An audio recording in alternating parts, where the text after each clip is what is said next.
മന്ത്രിസഭയിൽ പിടിമുറുക്കാനൊരുങ്ങി മുസ്ലിം ലീഗ്. ഇക്കുറിയും വിദ്യാഭ്യാസം വിട്ടുകൊടുക്കില്ല. 5 മന്ത്രിമാർ എന്ന ആവശ്യത്തിൽ ഉറച്ചു നിൽക്കുകയാണ് നേതാക്കൾ. മണ്ണാർക്കാട് MLA N ഷംസുദ്ദീൻ വിദ്യാഭ്യാസ മന്ത്രിയായേക്കും.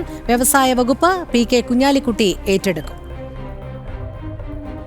UDF മന്ത്രിസഭയിൽ സമ്മർദ്ദതന്ത്രം തുടരുകയാണ് മുസ്ലിം ലീഗ്. ഇക്കുറിയും 5 മന്ത്രിമാർ എന്ന ആവശ്യത്തിൽ ഉറച്ചു നിൽക്കുന്നു. വ്യവസായം, തദ്ദേശം, വിദ്യാഭ്യാസം തുടങ്ങിയ സുപ്രധാന വകുപ്പുകൾ വിട്ടുകൊടുക്കേണ്ടെന്ന നിലപാടിലാണ് ലീഗ് നേതൃത്വം. മന്ത്രിമാരുടെ കാര്യത്തിലും ലീഗിനുള്ളിൽ ധാരണയായി. മണ്ണാർക്കാട് MLA N ഷംസുദ്ദീൻ വിദ്യാഭ്യാസ മന്ത്രി ആയേക്കും. വ്യവസായത്തിൽ ഇത്തവണയും കുഞ്ഞാലിക്കുട്ടി തന്നെ.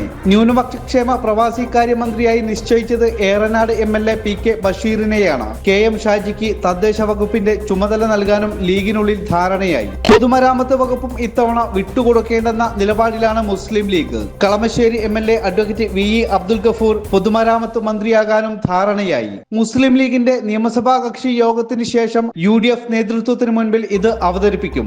UDF നേതൃത്വം ചർച്ച ചെയ്ത ശേഷം അന്തിമ തീരുമാനമെടുക്കും. ശിവദാസ് കന്മനം, ജനം, മലപ്പുറം.